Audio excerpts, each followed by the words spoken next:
আজকের এই ভিডিওতে আমরা আলোচনা করতে চলেছি রায় ও মার্টিন প্রশ্নবিচিত্রা সপ্তম শ্রেণীর দ্বিতীয় পর্যায়ে মূল্যায়ন 2026 অর্থাৎ সেকেন্ড ইউনিট টেস্টে বাংলা বিষয়ের যে 5 দাগে প্রশ্নপত্রটি রয়েছে অর্থাৎ Kanchrapara Indian girls high school HSC বিদ্যালয়ের সমস্ত প্রশ্নের উত্তরগুলি সমাধান করব। প্রশ্নপত্র সমাধান করার আগে বলে দিই, আমার পরবর্তী ভিডিওগুলি বানাতে অনুপ্রাণিত করার জন্য চ্যানেলটিকে অবশ্যই সাবস্ক্রাইব করে নেবে এবং এই ভিডিওটিকে বেশি বেশি করে লাইক, কমেন্ট ও শেয়ার করে দেবে। প্রথমে এটা আছে সঠিক উত্তরটি নির্বাচন করো। একের এক যেটা আছে চিতাবাঘ ঘন্টায় দৌড়তে পারে, এটা হবে 70 মাইল পর্যন্ত। এরপরে একের দুই জীবনের ঝরা পাতা আত্মজীবনীটি, এটা হবে সরলা দেবীর। এরপরে একের দাগে 3 রাত্রি এখানে স্বাগত যাবে সান্ধ্য শাখে। এরপরে একের 4 অরণি হলো, এটা হবে যে কাঠে আগুন জ্বলে। এরপরে এটা আছে একের 5 সঠিক বানানটি হলো, এটা হবে কুটির। এরপর এটা আছে একের 6 প্রদত্ত কোন বানানটি ভুল, এটা কয়েকটা হবে অঙ্গুলি। এরপরে একের 7 আছে শব্দকে অর্থগত দিক দিয়ে ভাগ করা যায়, এটা হবে 3 ভাগে। এরপরে একের 8 ভাব প্রকাশক ধনাত্মক শব্দ হলো ঝিমঝিম। একের 9 মিনিটে মিনিটে শব্দটি হলো, এটা হবে শব্দ দ্বৈত। এরপরে একের 10 এটা আছে হরিণ শব্দটি হবে রূঢ় শব্দ। এরপরে একের 11 এটা আছে সঠিক বানানটি হলো, এটা হবে উষষ্ঠী অর্থাৎ গয়েরটা। এরপরে একের 12 এটা আছে যে শব্দের অর্থ প্রকৃতি প্রত্যয়ে সম্মিলিত অর্থ থেকেই পাওয়া যায় তাকে বলে, এটা হবে যৌগিক শব্দ। এরপরে 2 দাগে আছে পূর্ণবাক্যে উত্তর দাও। 2 দাগে এটা আছে তুমি একটা স্পাই, কাকে স্পাই বলা হয়েছে, এটা হবে অসীমাকে। এরপরে 2-এর 2 যেটা আছে প্যারামোসিয়াম সিলিয়ার সাহায্যে কি কাজ করতে পারে, এটা হবে আগাতে বা পিছুতে পারে। এরপর এটা আছে 2-এর 3 ভারতবর্ষের জাতীয় সঙ্গীতটি কোন উপলক্ষে প্রথম গাওয়া হয়েছিল, এর উত্তরটি হলো এই যে 1911 খ্রিস্টাব্দে 27 ডিসেম্বর জাতীয় কংগ্রেসের 26তম বার্ষিক সম্মেলনে প্রথম জনসমক্ষে সমবেত কণ্ঠে ভারতের জাতীয় সঙ্গীতটি গাওয়া হয়েছিল। এরপর এটা আছে 2-এর 4 নেতাজি কোন জায়গায় বক্তৃতা দিতে এসেছিলেন, এটা হবে হেদো পার্কের কাছে সরকার বাগানে।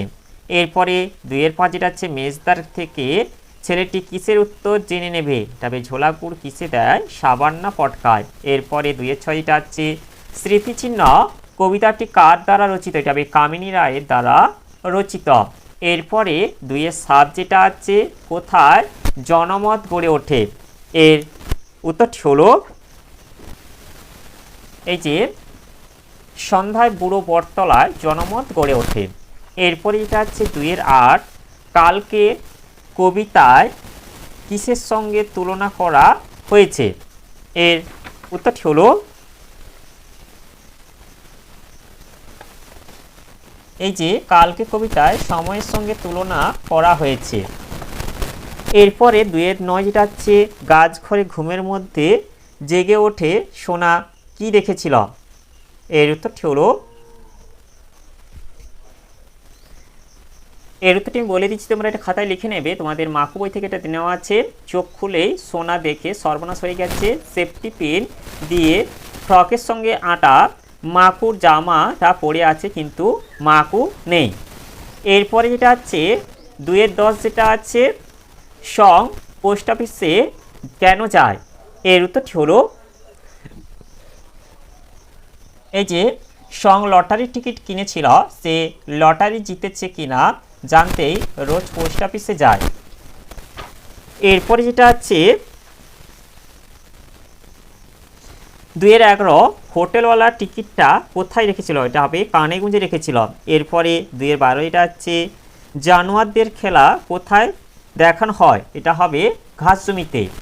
এরপরে 3 দাগে যেটা আছে নিচের প্রশ্নগুলির উত্তর দাও যে কোনো দুটি। 3 দাগে এটা আছে আপনার দিকে অস্ত্র তুলতে হয়েছে বলে আমি দুঃখিত, বক্তাকে সে একথা কেন বলেছে, এর উত্তরটি হলো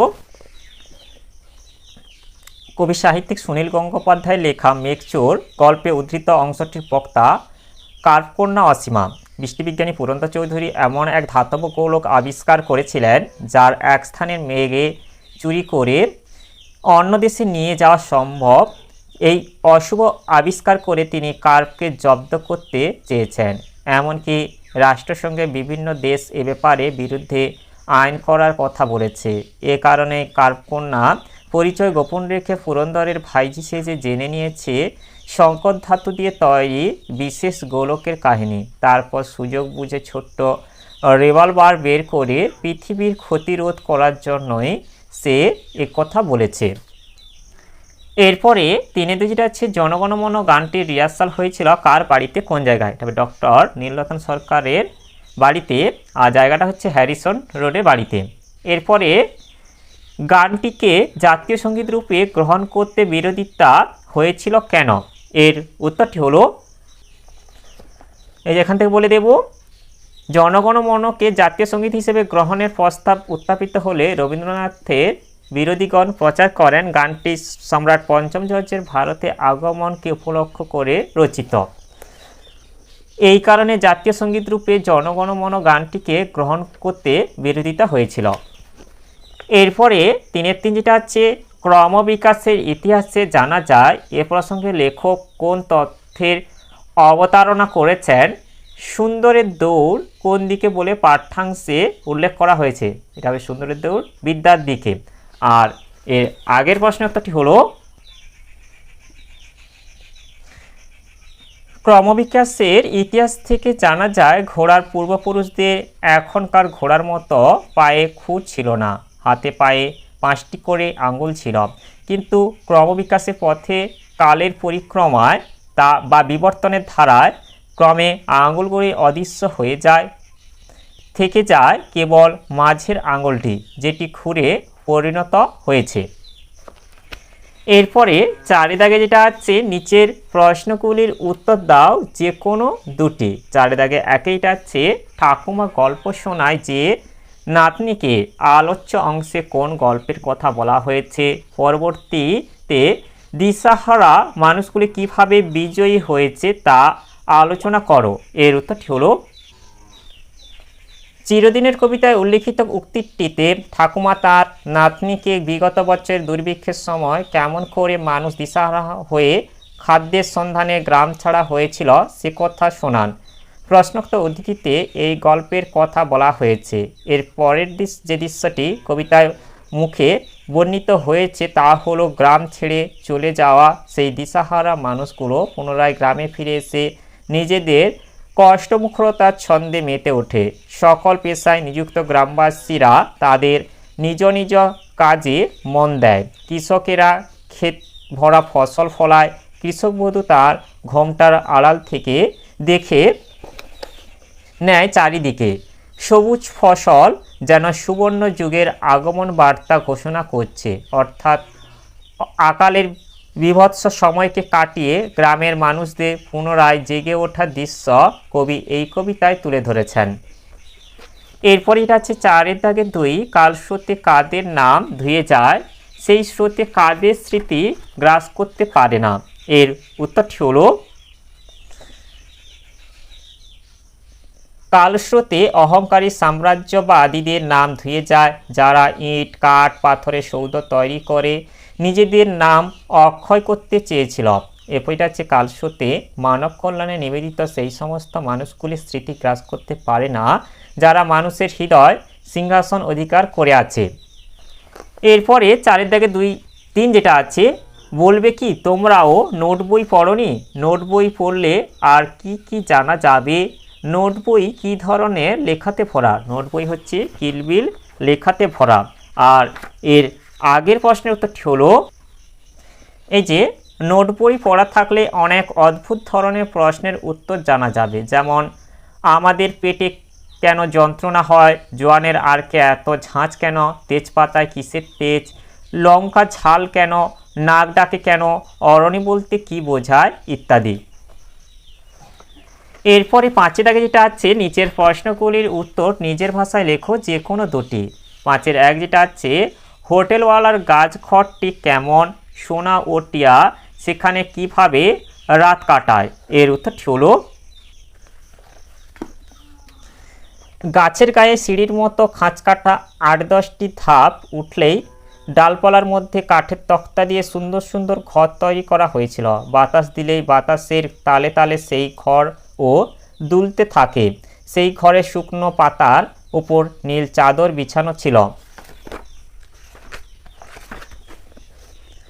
গাছঘরে পাতার বিছানায় পুটলি মাথায় দিয়ে শোয়ার সঙ্গে সঙ্গেই ঘুমে চোখ বুজে এসেছিল সোনা ও টিয়ার। দক্ষিণ হাওয়ায় দোল খেতে খেতেই সারা রাত তারা ঘুমিয়েছিল। এরপরে 5-2 যেটা আছে, হোটেলওয়ালা কিভাবে শুরুয়া রান্না করত। এর উত্তরটি হলো,